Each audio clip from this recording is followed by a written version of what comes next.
Quero abraçar meus amados irmãos com a paz do nosso Senhor Jesus Cristo. Amém, queridos? Amados, quero dizer que é motivo de alegria, motivo de grande gozo estar mais uma vez aqui para compartilhar junto com os meus irmãos uma porção da palavra de Deus. Hoje eu quero fazer uso da primeira carta de Paulo aos Coríntios, capítulo 15, apenas os 4 primeiros versículos. 1 Coríntios, capítulo 15, versículos 1 ao 4. Diz assim a palavra de Deus: Irmãos, venho lembrar-vos o evangelho que vos anunciei, o qual recebestes e no qual ainda perseverais. Por ele também sois salvos, se retiverdes a palavra tal como vô-la preguei, a menos que tenhais crido em vão. Antes de tudo, vos entreguei o que também recebi, que Cristo morreu pelos nossos pecados, segundo as Escrituras, e que foi sepultado e ressuscitou ao terceiro dia, segundo as Escrituras. Queridos irmãos, esses 4 versículos, se dermos sequência ao texto, veremos que vai falar do Evangelho. O texto fala do Evangelho. E é justamente esse o título da minha reflexão de hoje à noite. Título da reflexão: o Evangelho de nosso Senhor Jesus Cristo. Queridos irmãos, o Evangelho de Jesus Cristo é o maior tesouro dado à humanidade, que Deus deu à humanidade. É como está escrito na primeira página do Manual Bíblico de Halley. Está escrito o seguinte: a Bíblia é o bem mais precioso da espécie humana. O Evangelho não é uma mensagem entre muitas mensagens. O Evangelho é uma mensagem acima de todas as mensagens. Ou simplesmente é a única mensagem que tem o poder de salvar e libertar o homem do império das trevas. É a única mensagem que importa neste sentido. Primeiramente, nós temos que fazer uma definição do que seja evangelho. O que é evangelho? O que as pessoas entendem por evangelho? A palavra evangelho, ela vem de um termo grego, que significa literalmente boas novas. E de acordo com o compêndio bíblico, evangelho é as boas novas do reino de Deus e da salvação por meio de Cristo Jesus. Esse evangelho, ele só pode ser recebido pela fé, com base na morte expiatória, na ressurreição e na ascensão de Jesus Cristo. Foi isso que nós acabamos de ler. 1 Coríntios, capítulo 15. Olha o versículo 3 e 4. Antes de tudo vos entreguei o que também recebi, que Cristo morreu pelos nossos pecados segundo as Escrituras. Cristo morreu pelos nossos pecados, morte expiatória. E que foi sepultado e ressuscitou ao terceiro dia segundo as Escrituras. Ressurreição de Jesus Cristo. E com base não somente na ressurreição, mas na ascensão de Jesus. Vejamos Marcos, Evangelho de Marcos, capítulo de número 16, versos de número, ou apenas um versículo de número 19. Marcos 16, verso 19 diz assim: de fato o Senhor Jesus, depois de lhes ter falado, foi recebido no céu e assentou-se à destra de Deus. Logicamente, o Evangelho é tudo o que envolve a pessoa do Senhor Jesus Cristo, do nascimento virginal de Jesus até o retorno visível do Senhor para arrebatar a sua igreja. Evangelho é tudo isso. Mas algumas pessoas entendem por evangelho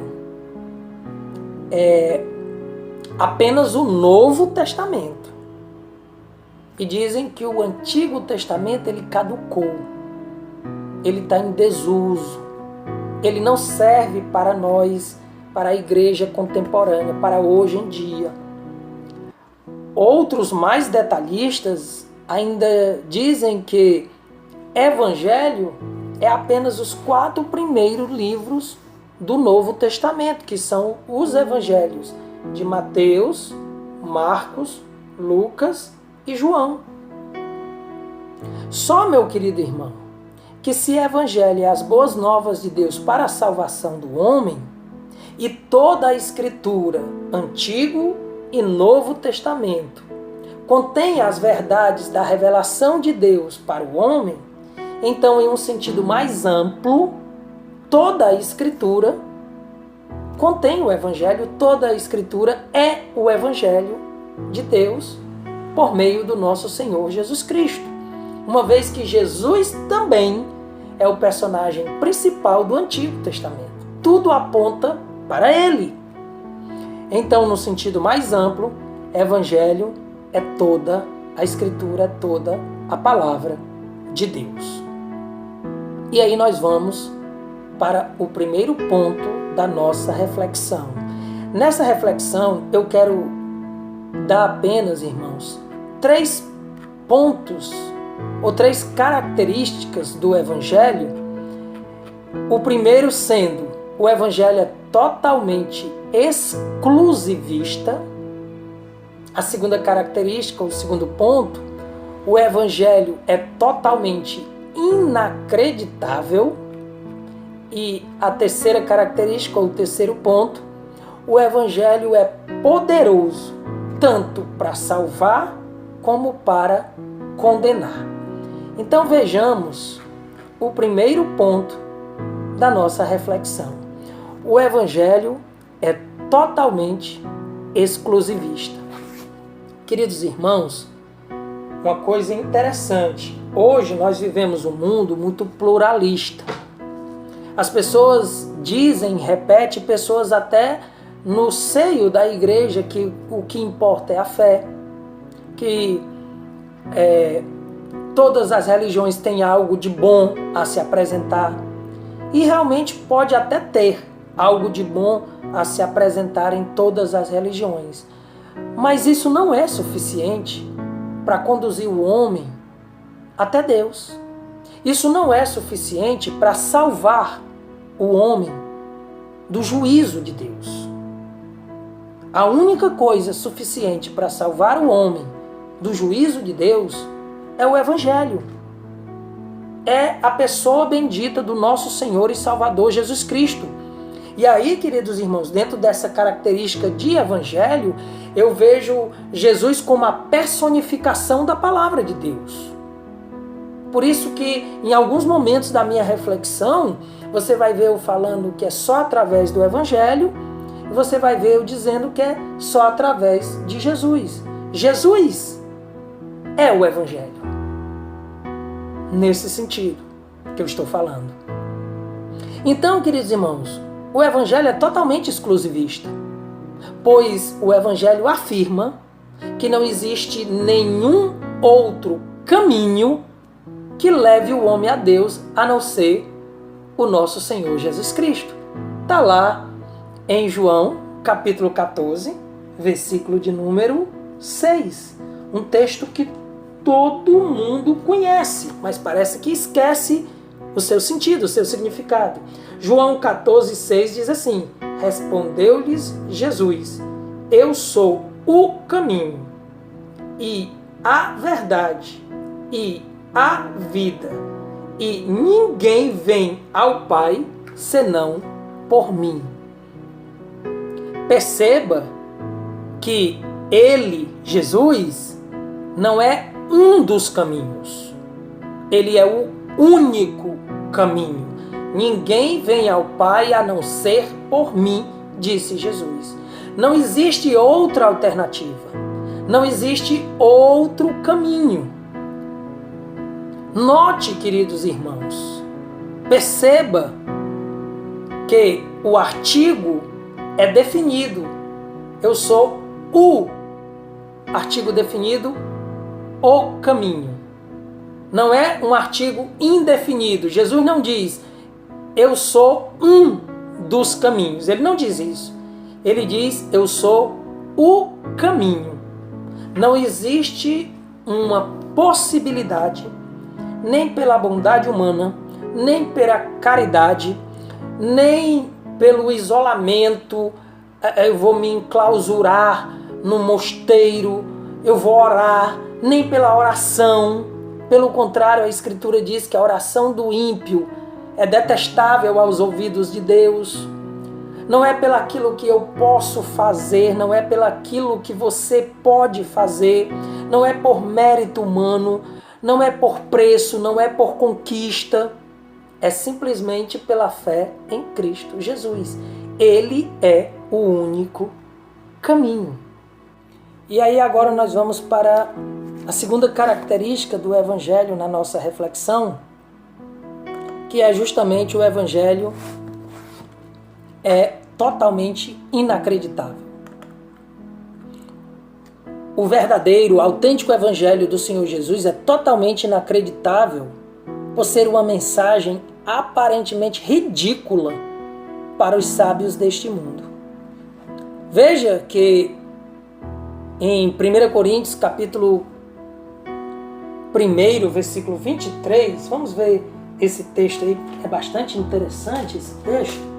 1 Coríntios, capítulo 1, verso de número 23, diz assim: mas nós pregamos a Cristo crucificado, escândalo para os judeus e loucura para os gentios. Em outros textos vai ter para os gregos, né? Os gregos entram aí como gentios, né? Perceba, queridos irmãos, que é um escândalo para os judeus e loucura para os gentios. Justamente porque para os judeus era um escândalo terrível, era uma afronta, era um sacrilégio, era uma blasfêmia para os judeus o Evangelho do nosso Senhor Jesus Cristo. Por quê?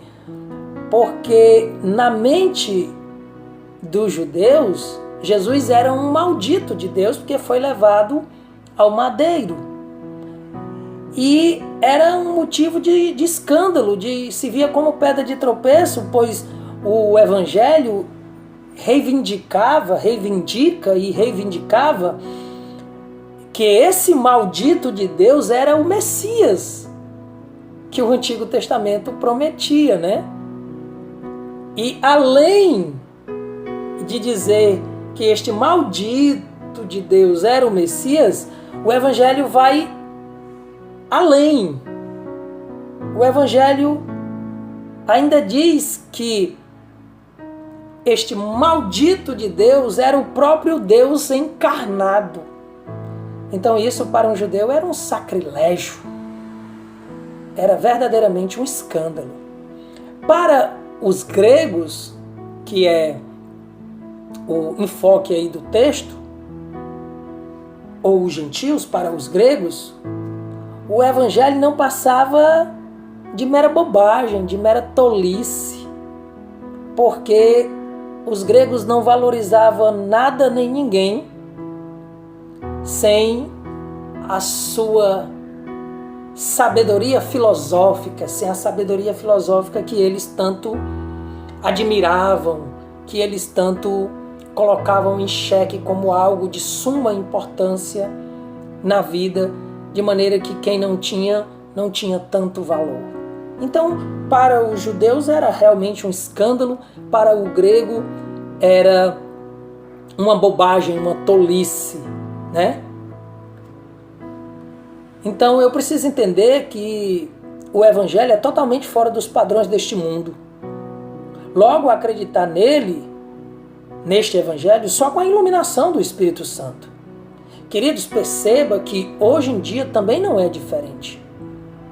As pessoas consideram os evangélicos como pessoas desprovidas de inteligência, bobos, bestas, fundamentalistas, pessoas que não têm a capacidade do raciocínio, de pensar. Não é verdade? O evangelho que chegou nesse meio artístico, nesse meio famoso, é um evangelho diluído, é um evangelho sem princípios, é um evangelho que aceita tudo, é um evangelho que tira Deus do centro e coloca o homem no centro. É um evangelho não mais teocêntrico, mas um evangelho antropocêntrico. Isso não é evangelho. O evangelho do nosso Senhor Jesus Cristo, ele esmaga o homem e enaltece, engrandece a Deus. Perceba, amados irmãos, que nós precisamos ter em mente que o evangelho que nós pregamos é uma mensagem totalmente, completamente inacreditável sem o auxílio do Deus Espírito Santo, sem o auxílio de Deus. Porque não depende da inteligência humana, não depende da investigação humana. O homem, eu vou ler a Bíblia por mim mesmo e vou entender o que ela está dizendo e vou chegar à conclusão de que eu preciso do Evangelho, eu preciso de Cristo. Não, isto é impossível. Quando nós fazemos uso do texto bíblico, que nós lemos, que entendemos alguma coisa, ou que aquele entendimento daquele texto nos leva ao arrependimento, para o reconhecimento do senhorio do nosso Senhor Jesus Cristo, isso é ação do Espírito Santo e não investigação humana, inteligência humana, raciocínio humano, somente pela ação do Deus Espírito Santo. Não tem nada a ver com o nível intelectual dos homens, mas da revelação de Deus.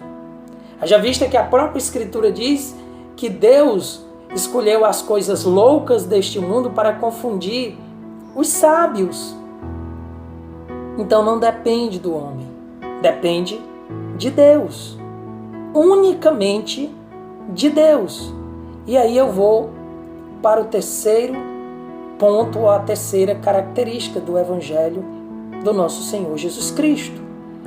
O Evangelho do nosso Senhor Jesus Cristo é poderoso tanto para salvar como para condenar. Vejamos em primeiro lugar para salvar. O Evangelho é poderoso para salvar. Romanos, capítulo de número 1, versículo de número 16, se não me falha a memória. Romanos, capítulo 1, versículo de número 16, vai dizer o seguinte: pois não me envergonho do Evangelho, porque é o poder de Deus para a salvação de todo aquele que crê, primeiro do judeu e também do grego. Perceba aí, queridos, que o Evangelho é poderoso para salvar. O texto em questão, 1 Coríntios capítulo 15, vamos ver o versículo 1 e 2. Irmãos, venho lembrar-vos o Evangelho que vos anunciei, o qual recebestes e no qual ainda perseverais. Olha o versículo 2. Por ele também sois salvos. Por ele quem? Pelo Evangelho também sois salvos, se retiverdes a palavra tal como vô-la preguei, a menos que tenhais crido em vão. Veja que o Evangelho, ele é poderoso para salvar. O que me chama a atenção, queridos irmãos, no texto em questão aí, 1 Coríntios capítulo 15, no versículo de número 2, quando ele diz, por ele aí, lógico que é o Evangelho, ele diz, também sois salvos. O verbo salvo aí, sois salvos, está no tempo presente passivo. Isso em grego descreve tanto um processo como uma realidade futura. E pode muito bem ser traduzido da seguinte maneira: por ele vocês estão sendo salvos.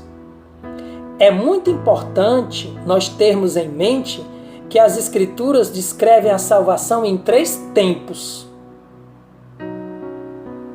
Tempo presente, tempo passado, tempo futuro.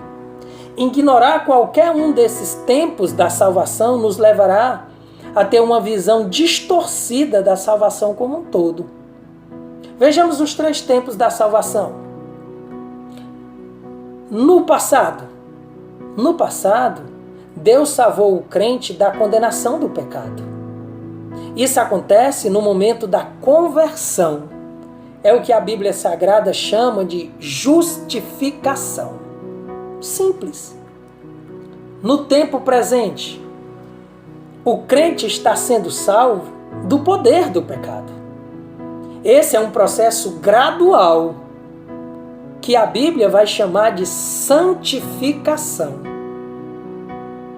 No tempo futuro, o crente será salvo completamente e eternamente do poder e da presença do pecado.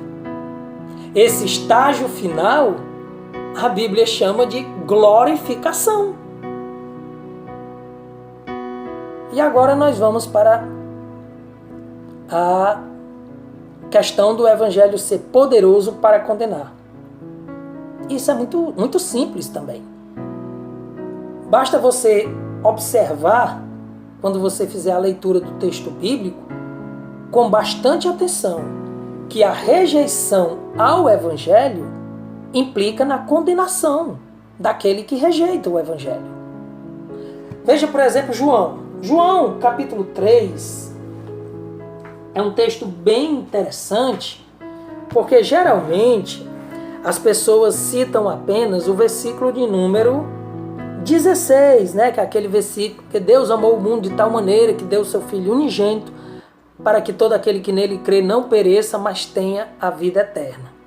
Tudo bem, agora leia o versículo 17, que é logo depois do versículo 16, diz assim: porquanto Deus enviou o seu Filho ao mundo, não para que julgasse o mundo, mas para que o mundo fosse salvo por ele.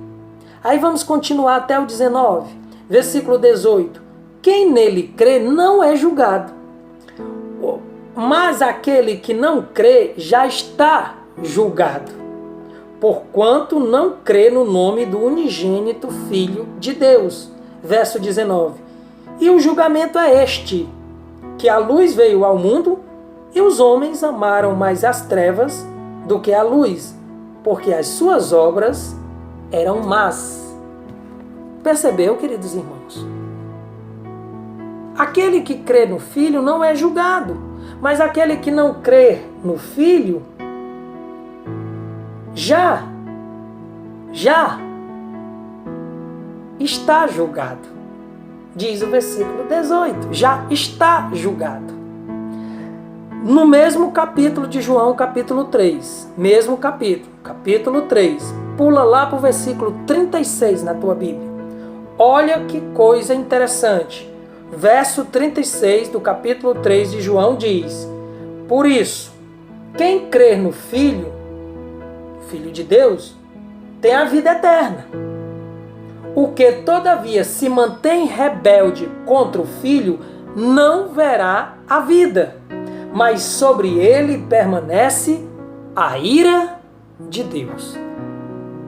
Percebeu como a rejeição ao Evangelho, ao Filho de Deus, implica em condenação, leva à condenação?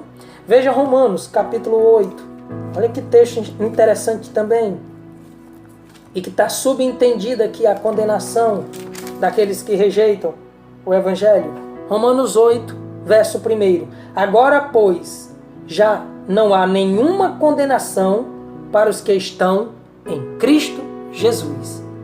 Ou seja, quem não está em Cristo, há condenação. É lógico.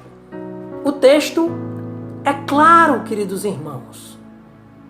Então, meus amados irmãos, nós precisamos entender que um dos maiores erros cometidos pela presente geração de cristãos é a sua negligência para com o Evangelho. As igrejas reduzem a mensagem do Evangelho a uma simples bajulação ao homem. Ensinam que a conversão é uma mera decisão humana. Prometem que todos os que entrarem na igreja, forem congregar com eles, terão cura física, vão receber vida próspera e coisas desse tipo. Tirando totalmente a centralidade que o Evangelho coloca em Deus e transferindo essa centralidade para o homem. Dá para notar isso, queridos irmãos? Tanto é, meus amados irmãos, que alguns de nós, quando eu digo alguns de nós, eu não estou acusando ninguém, os irmãos me entendem, eu estou falando para a cristandade de modo geral, que alguns de nós chegam a dizer que pessoas ímpias têm a vida boa. O fulano, ele é bem sucedido, ele tem uma casa, ele tem isso, ele tem aquilo, só falta Jesus. Não, meu irmão, essa mensagem está errada. A vida só é boa com Deus. A parte de Deus, a vida não faz sentido. A vida não tem sentido. A riqueza só é boa com Deus. A parte de Deus, a riqueza não faz sentido. Tudo na vida só faz sentido com Deus, desfrutando com Deus, ao lado de Deus, com comunhão com Deus. O Evangelho não é uma mensagem de complemento à felicidade do homem. O Evangelho não vem para complementar a felicidade que o fulano ou o beltrano adquiriu através de bens, riquezas e prazeres mundanos. Não, o Evangelho não é um complemento. O Evangelho é a base da felicidade do homem. Ele é a base. Sem ele não existe verdadeira felicidade. Sem o Evangelho não tem vida.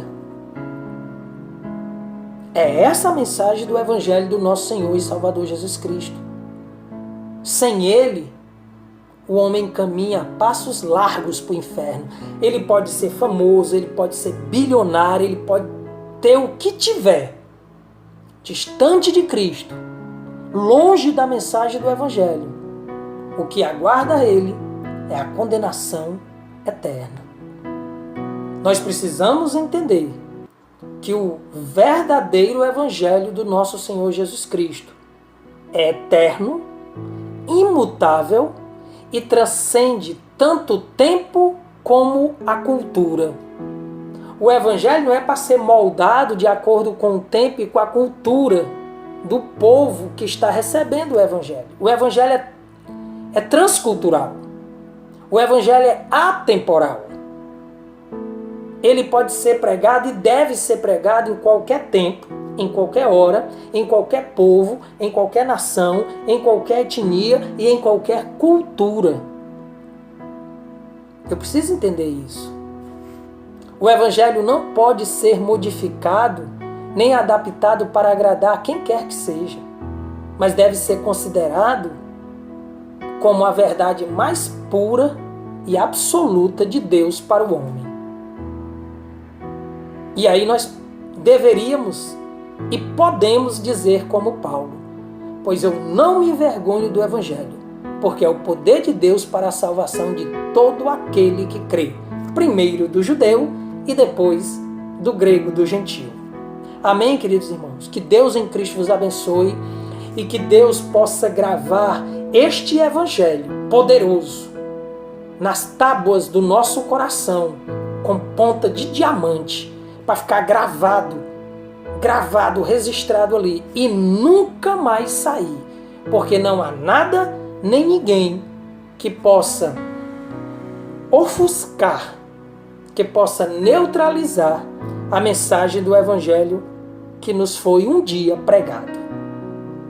A não ser que a gente cite o versículo aí de 1 Coríntios capítulo 15, versículo 2, que Paulo diz assim: a menos que tenhais crido em vão. Nós não cremos em vão. Nós cremos em Cristo para a salvação da alma e do corpo, do nosso ser completo. Amém? Que Deus abençoe os irmãos em Cristo Jesus. Eu deixo um abraço fraternal para todos os meus irmãos. Amém.